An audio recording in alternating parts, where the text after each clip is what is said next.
Yeah, I know if anybody has an older Sebring convertible, they probably don't have too much heat in the car. This is the 96 to 2000 especially. And I'm going to go over a couple things because this car, when I first got it, it didn't have any heat. And I flushed the heater core out, got some heat out of it for a while, and I was okay with that because I'm in Florida. But right now it's about 42 degrees, and sometimes it gets down to the 30s, believe it or not. But it's got plenty of heat now. I'm going to tell you the two main problems. First off, something specific to this car. Now, if you look at the heater hose right back there, it's not that easy to get to.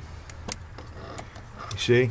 And here's your hose right here, but where it disconnects, it's back where I'm pointing to here. You're not going to be able to disconnect it from the heater on that side for sure, because you'd have to, well, you can if you take the upper manifold off and all the other stuff and some of the sensors, which I could do in about 15 minutes flat, but I wouldn't do it that way. Now, if you go down through the bottom here, they got these quick disconnects. I don't know if you see them down there. Actually, these aren't. I don't have the quick disconnects on here now because I installed aftermarket molded Gates hoses. These are molded for this car. They're the correct size, so I can actually pull them off there because they just have standard radiator clamps. But those quick disconnects are a misnomer. They're down there on the bottom, if you can see them. Where the radiator clamps would be, where the quick disconnect clamps are. You have to have a special tool for that. I actually got one of them off without the special tool. It's a pain in the ass. You got rubber O-rings in there and stuff. So if you want to flush the heater core, the best thing to do, believe it or not, and you notice I actually have the heater hose protected with an extra piece of plastic wire loom around there with some zip ties so it won't rub through, even though these are molded hoses. But if you want to flush the heater core, the best thing is to actually cut the two hoses. But before you do that, they're two different size hoses. You want to have where you can splice them, and in other words, splice them together, put radiator clamps on them, and in other words, make a repair, a splice, because it'd be a hell of a lot easier to flush it that way. You want to flush it both ways, and the bigger hose actually is the one that's coming off the water pump, but you want to flush it both ways. So you want to flush it from the little hose in and out the big hose, and the opposite way anyway, and clear out the debris. Now I'm going to tell you, I've used this kit, flush and fill kit from Prestone. This is not an advertisement, but I'm trying to tell you that this thing will like back pressure a little bit, and it'll spray the water in there more forcefully, safely. In other words, it gives you more than hose pressure. It varies the pressure.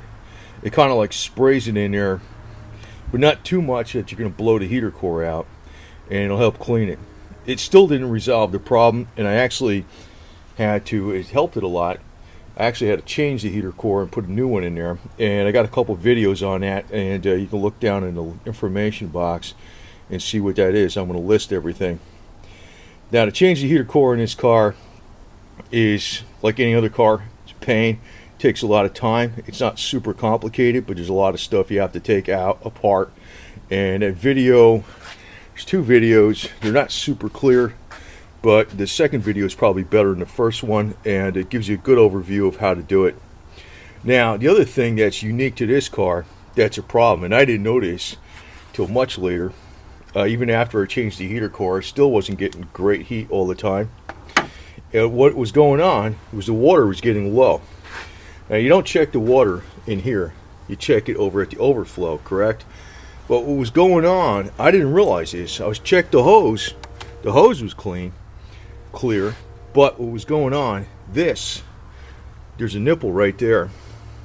That plastic nipple, that was closed. Because as this plastic gets old, the nipple closed up. I don't know why, but it did. So I actually had to drill that out, and then the overflow tank works back and forth like it should, and this way it keeps the water topped up, because on this particular engine if the water just gets 1 quart low, you won't overheat, but you'll have drastically less heat. Now the other thing on this, I actually changed the radiator out, changed the hoses out, the radiator hoses, the heater hoses with new molded Gates hoses. I changed the pipe out between the manifold and a water pump, new timing belt and water pump. So this car has fantastic heat. Now there's another thing with this car that's unique. It's actually on the inside, and I have a video on that. Well, actually, it's a vent. It's the vent inside that, let me just swing around here. Well, maybe not, because probably there's no light in there, but I'll show you. The other video shows it in probably 3 minutes flat. You'll try to turn the vent to like where it takes in air from the outside, and you try to close it off so it recirculates the air. That vent gets stuck. There's a place to lube it. A lot of people don't know where the hell it is. It's real easy to do, but you got to know the trick. There's a link to that video on the bottom too. The other problem with the heat on this car, sometimes the heater motor, the blower motor, gets stuck on high. That happens to be the heater blower resistor. That's the problem, and it's a real simple fix. I got a video on that too. If you got problems with this car with no heat, you want to flush the heater core. To disconnect the hoses on this thing, unless you got the aftermarket Gates hoses like I have, if you got the factory hoses with the quick disconnects and you don't have the special tool, you're not going to be able to, you're going to have a hell of a time disconnecting them. And to disconnect them up by the heater, you'd have to take the upper intake manifold off. So the best thing is to cut the hoses, but before you do that, you have to get 2 different size adapters to splice them. That'll be the simplest thing. Flush it out both ways. I'd also recommend something like this. It's not much money. I'm not selling it for these guys, but it's like it sprays it in there a little bit better than just plain hose pressure. Don't use compressed air. I've seen people on the internet use compressed air. You could definitely blow out your heater core with that damn stuff, because the system is only, 12, 15 pounds. When you're using compressed air, you can be, I don't know, you can actually, especially if it's an old heater core, you'll have a problem. Now, if you're in the car in the wintertime and you smell antifreeze, or you have your windows fogging up every time you turn the heat on, and even though there's no water leaking in the floor or anything on the carpet, if you smell antifreeze, or you see the windows fogging up every time you turn the heat, you got a slow leak in your heater core and needs to be changed.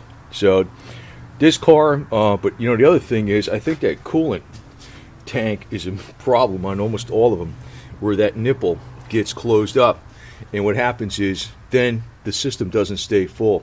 On this car, if the system doesn't stay full, even if it's down only 1 quart or less than 1 quart, it makes a major difference in the heat. Now with this car, I have a brand new radiator in there. I have the upper and lower hoses changed. The heater hoses are changed with Gates molded hoses. I fixed the overflow thing. I got the pipe